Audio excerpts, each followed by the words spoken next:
মাই বং কিচেনে সবাইকে স্বাগতম জানিয়ে শুরু করছি আমার আজকের নতুন আরেকটি রেসিপি। এটি একদম সিম্পল এবং টেস্টি এক কারির একটি রেসিপি। আর এই ডিমের তরকারি দিয়ে আপনি খুব সহজেই অতিথি আপ্যায়ন করতে পারবেন বা একটু টেস্ট বদল করতেও করে নিতে পারেন খুব সহজ উপায়ে এই রেসিপিটি।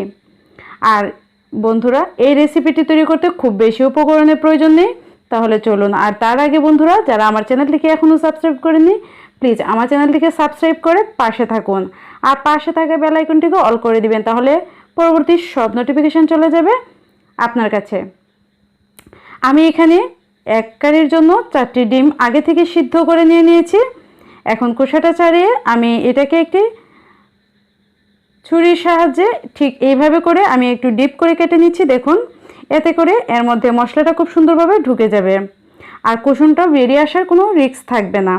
এই তো আমার সবগুলো ডিম এইভাবে কেটে নেওয়া হয়ে গেছে। এবার একটি প্যানে আমি দিয়ে দিলাম অল্প পরিমাণে তেল, এর মধ্যে দিয়ে দিলাম হলুদের গুঁড়ো, দিয়ে দিলাম অল্প পরিমাণে হলুদ এবং মরিচের গুঁড়ো, আর দিয়ে দিলাম লবণ। মরিচের গুঁড়ো দেওয়ার কারণে আর হলুদের গুঁড়ো দেওয়ার কারণে কিন্তু ডিমটা ফাটবে না, আর মরিচের গুঁড়ো দেওয়ার কারণে হচ্ছে ডিমের কালারটা অনেক সুন্দর আসবে। এইভাবে করে আমি ফ্রাইং প্যানের হ্যান্ডেলটাকে ধরে এভাবে নেড়ে নেড়ে এটাকে হালকা করে ভেজে নিব। তবে ডিম খুব বেশি ভাজতে যাবেন না, শক্ত হয়ে যাবে। এই তো আমার ডিমগুলো নামানো হয়ে গেছে। এবার ওই প্যানে আমি আরও বেশ কিছুটা পরিমাণ তেল দিয়ে এর মধ্যে আস্ত জিরা ফোড়ন দিয়ে দিলাম। জিরাটা থেকে একটু ফ্লেভার বেরিয়ে আসলে এর মধ্যে আমি পেঁয়াজ কুচি দিয়ে দিলাম। আর এখানে আমি মিডিয়াম সাইজের 2টি পেঁয়াজ কুচি করে নিয়েছি। এখন পেঁয়াজটাকে আমি ভেজে নিব।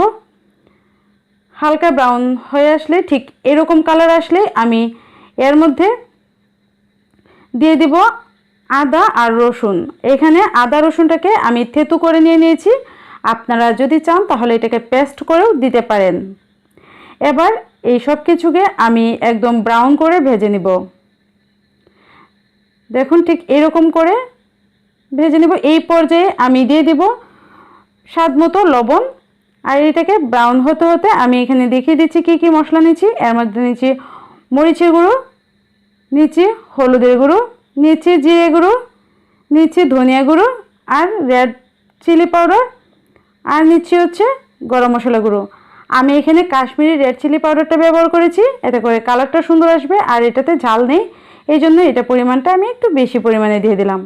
দেখুন, পেঁয়াজটা যখন এরকম ব্রাউন কালার চলে আসলো, এর মধ্যে আমি সবগুলো মশলাকে দিয়ে দিলাম। দিয়ে আমি তেলের সাথে এই মশলাটাকে একটু মিশিয়ে নিব।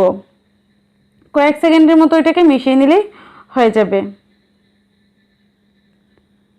এর বেশি সময় ধরে এটাকে মেশাতে যাবেন না, তাহলে মশলাটা পুড়া লেগে যাবে।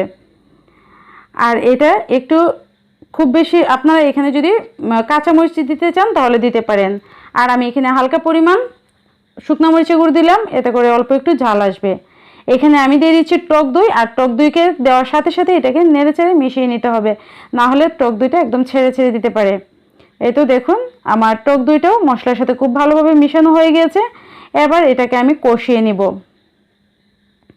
এই তো ঠিক কষানো হয়ে গেছে। এই পর্যায়ে আমি দিয়ে দিব অল্প পরিমাণে চিনি। আপনারা অবশ্যই এই রান্নাটাতে চিনি ব্যবহার করবেন খুবই অল্প পরিমাণে, তাহলে টেস্টের ব্যালেন্সটা খুব ভালো আসে। চিনিটাকেও আমি মশলার সাথে মিশিয়ে নিলাম।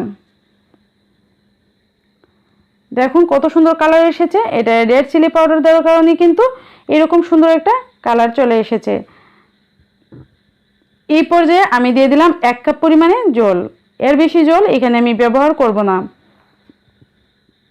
আর এই কাশ্মীরি রেড চিলি পাউডারে কিন্তু কোনো ঝাল নেই। এই তো জলটাকেও আমি মশলাগুলোর সাথে খুব ভালোভাবে মিশিয়ে নিলাম। এখন জলটা ফুটে উঠলে এর মধ্যে আমি ভেজে রাখা ডিমগুলো দিয়ে দিচ্ছি। দেখুন, আর এই পর্যায়ে আমি দিয়ে দিচ্ছি অল্প পরিমাণে ধনিয়া পাতা কুচি। এখন এই সব কিছুকে আমি নেড়ে চেড়ে ভালোভাবে মিশিয়ে নিব। আর আপনাদের যদি এই পর্যায়ে লবণের প্রয়োজন পড়ে তাহলে আপনারা চেক করে লবণটা দিয়ে দিতে পারেন আপনাদের প্রয়োজন মতো। দেখুন কত সুন্দর কালার চলে এসেছে। কিছুক্ষণ ফুটে উঠলে আমি এটাকে ঢাকা দিয়ে আরও কিছুক্ষণ জাল করে নিব। কিছুক্ষণ জাল করে নিয়ে আমি আপনাদেরকে দেখিয়ে দিচ্ছি। দেখুন, ঢাকনাটা খুলে দেখিয়ে দিচ্ছি কত সুন্দর একটা কালার এসেছে আর আমার রেসিপিটাও হয়ে গিয়েছে। এবার আমি আবারও একটু মিশিয়ে নিচ্ছি। এটা মিশিয়ে আমি গ্যাসটাকে অফ করে দিব। দেখুন কালারটা কত সুন্দর, দেখে বুঝতে পারতেছেন। এবার আমি এটাকে পরিবেশন করে নিচ্ছি। তো বন্ধুরা, আশা করছি আমার আজকের এই একটারই রেসিপিটি আপনাদের কাছে খুবই ভালো লাগবে। এটি খুবই সিম্পলভাবে আমি তৈরি করেছি, আর এটি খেতে কিন্তু অনেক মজাদার হয়ে থাকে। আপনারা অবশ্যই বাসায় ট্রাই করবেন। আর আমার এই রেসিপিটি দেখে যদি আপনাদের কাছে ভালো লাগে, তাহলে আমার ভিডিওটিতে একটি লাইক দিতে ভুলবেন না। আর অবশ্যই কমেন্ট করে জানাতে ভুলবেন না কেমন লেগেছে, আর আপনারা বাসায় তৈরি করে ঠিক কতটা মজা পেয়েছেন।